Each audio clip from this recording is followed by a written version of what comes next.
Assalamualaikum dan salam Sarawak Maju Makmur bersama saya Lia Amira Anwarigos. Tumpuan berita, ke bawah duli Yang Maha Mulia KDYMM Pemangku Raja Pahang Tengku Mahkota Tengku Hasanal Ibrahim Alam Shah Ibni Al-Sultan Abdullah bin Ayatuddin Al-Mustafa Billah Shah berkenan mencemar duli menghadiri majlis jamuan teh sempena lawatan rasmi baginda ke Kuching pada Rabu.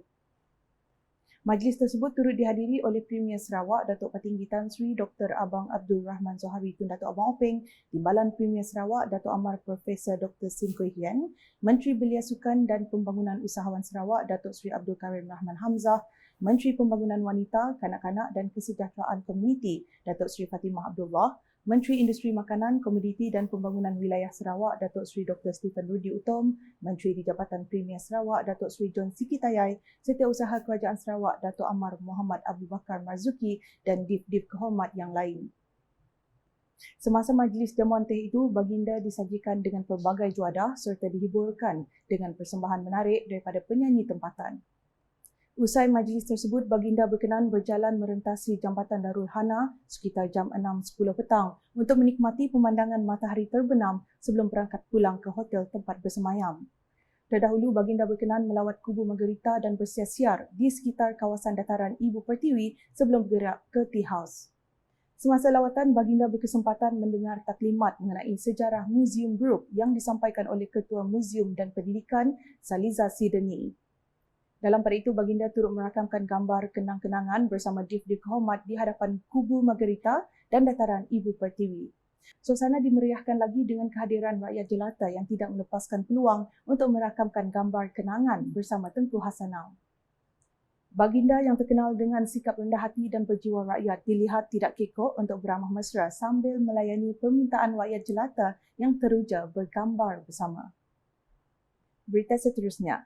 Penyediaan infrastruktur dan penyelenggaraan jalan raya memainkan peranan penting bagi memperluaskan mobiliti rakyat dengan cekap.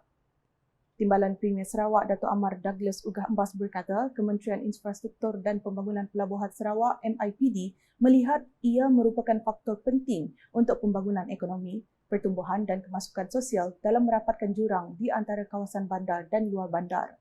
Menurutnya, infrastruktur dan penyelenggaraan jalan raya juga adalah selaras dengan strategi pembangunan pasca COVID-19 PCDS 2030.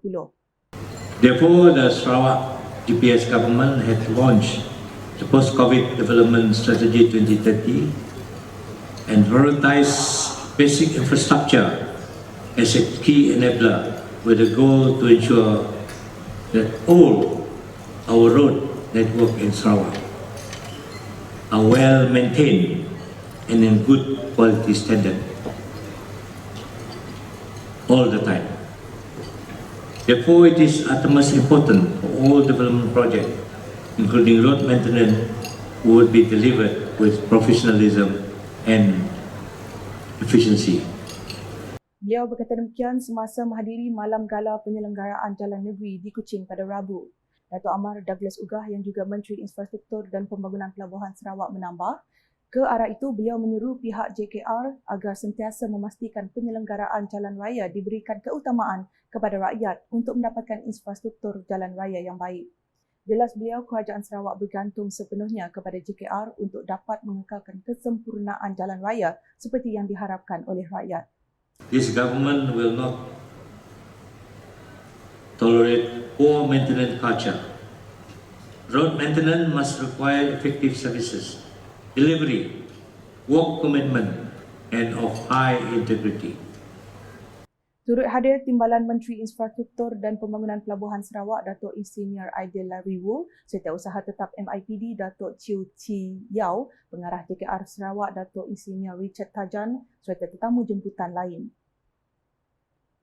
Dalam majlis sama, Datuk Amar Douglas Ugah memberitahu Jawatankuasa Pemantauan Infrastruktur dan Aset bakal ditubuhkan bagi memantau dan meneliti sebarang cabaran dan isu yang dihadapi dalam prestasi penyelenggaraan jalan, bangunan dan feri. Jelas beliau, penubuhan jawatankuasa itu kelak akan menghasilkan satu laporan prestasi dalam masa jangka 6 bulan iaitu sehingga Jun ini. Jelas beliau, laporan prestasi yang dihantar kepada beliau itu adalah bagi melihat prestasi penyedia perkhidmatan untuk penyelenggaraan jalan raya, bangunan dan feri. The committee is to produce the first performance report within 6-month period. Mana bulan Jun, selepas gawai, I get your report. And we will call all the service provider to have a look at the report. Dato' Richard will give us the report later on. Similar to our critically delayed project action plan, we will closely monitor the performance of the contractors, and as Pengarah was saying just now, warning has to be issued, and we will not hesitate to take drastic action against any errant and irresponsible contractors. Dalam majlis tersebut, beliau turut berkesempatan melancarkan Public Road Intelligence Management System PRIMS, iaitu aplikasi untuk memberikan maklum balas dan memperhebatkan transformasi digital yang akan memacu kecekapan penyampaian perkhidmatan dalam infrastruktur jalan raya. Manakala dalam kemuncak majlis pula, beliau telah menyampaikan 8 anugerah kepada penyedia perkhidmatan penyelenggaraan jalan negeri dan pejabat bahagian JKR di seluruh Sarawak berdasarkan prestasi mereka pada tahun 2022 dan 2023.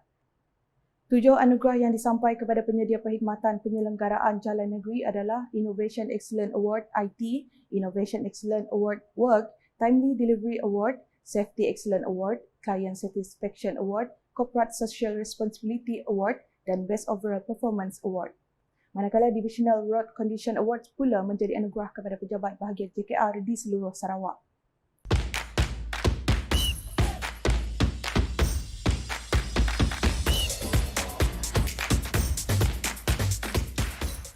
Beralih ke perkembangan Sukan Sarawak Suksar edisi ketiga di Sibu. Kontingen Zon Tengah mengekalkan penguasaan dalam acara bola tampar pada Tamasya Suksar 2023 selepas memenangi kedua-dua kategori lelaki dan wanitanya. Dalam aksi final yang berlangsung di Dewan Bola Tampar Rejang Park pada Rabu, pasukan wanita Zon Tengah terlebih dahulu merangkul pingat emas selepas menundukkan pasukan Zon Barat dengan 3-0. Set pertama mereka menang mudah dengan 25-15 disusuli kemenangan pada set kedua 25-19 meskipun pasukan lawan cuba memberi tentangan. Tuan rumah memastikan kemenangan menjadi milik mereka dengan membenam pihak lawan 25-11. Dominasi Zon Tengah diteruskan pasukan lelakinya setelah berjaya menjinakkan pasukan Zon Utara juga dengan 3-0, 25-20, 25-16, 25-21 dalam tempoh 1 jam 26 minit. Tempat ketiga kategori lelaki pula disandang Zon Selatan. Ketika ditemu ramah selepas perlawanan tamat, pengurus pasukan bola tampar Zon Tengah Datuk Moh Wong Ming nyata gembira dengan kejayaan anak-anak buahnya memenangi edisi Suksar kali ini. I think a main player, we have very good working togetherness, and we have one key player. He has good experience in playing for Sukma last Sukma lah. Okay, all right, and that's how we.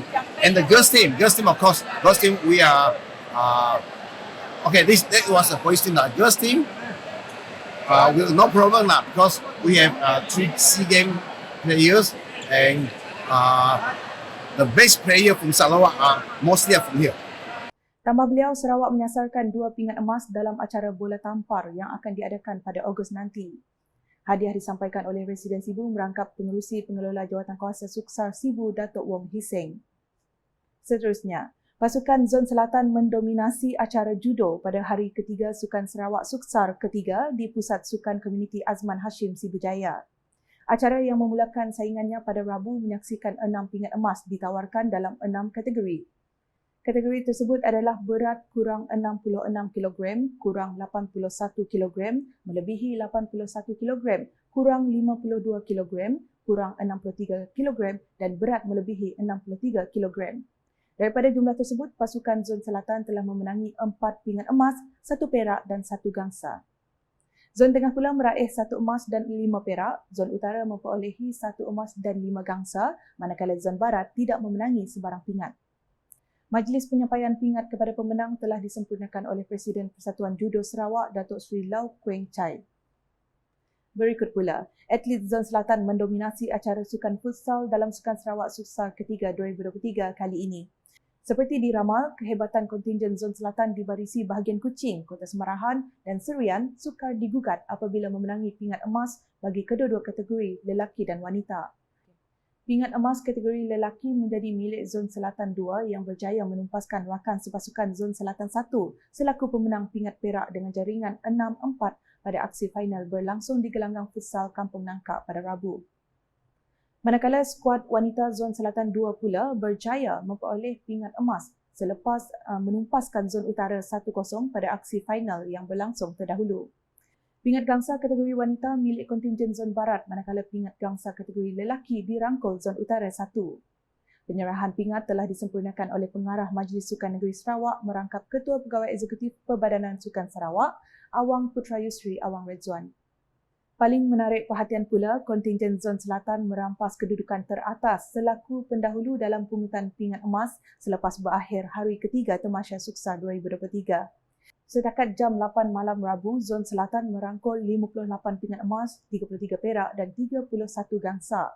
Zon Utara yang mendahului pada 2 hari terawal di kedudukan kedua dengan 42 emas, 48 perak dan 52 gangsa. Pungutan 40 emas, 43 perak dan 52 gangsa meletakkan Zon Tengah di kedudukan ketiga. Zon Barat yang merangkul 7 emas, 20 perak dan 40 gangsa di kedudukan keempat setakat ini. Dengan kedudukan semasa ini, Zon Selatan dilihat calon terbaik untuk menjuarai Suksar kali ini. Dengan kedudukan semasa ini, Zon Selatan dilihat calon terbaik untuk menjuarai Suksar kali ini. Begitupun ada beberapa lagi acara sukan yang akan berlangsung pada hari penutup Suksar kali ini pada Khamis. Menteri Belia Sukan dan Pembangunan Usahawan Sarawak Datuk Seri Abdul Karim Rahman Hamzah dijadual merasmikan penutupan Suksar kira-kira jam 4.30 petang Khamis. Sekian edisi Tengah Hari bersama saya Lia Amira. Berita lebih lanjut boleh didapati di semua platform media sosial UKAS termasuk portal ukas.sarawak.gov.my dan UKAS Channel di YouTube. Mengakhiri buletin dengan ke bawah duli Yang Maha Mulia Pemangku Raja Pahang Tengku Mahkota Tengku Hasanal Ibrahim Alam Shah Ibni Al-Sultan Abdullah Riayatuddin Al-Mustafa Billah Shah berkenan mencemar duli menghadiri Majlis Jamuan Teh dan berkenan berjalan merentasi Jambatan Darul Hana sempena lawatan rasmi baginda ke Kuching pada Rabu. #Saluran Informasi Rakyat. Salam UKAS.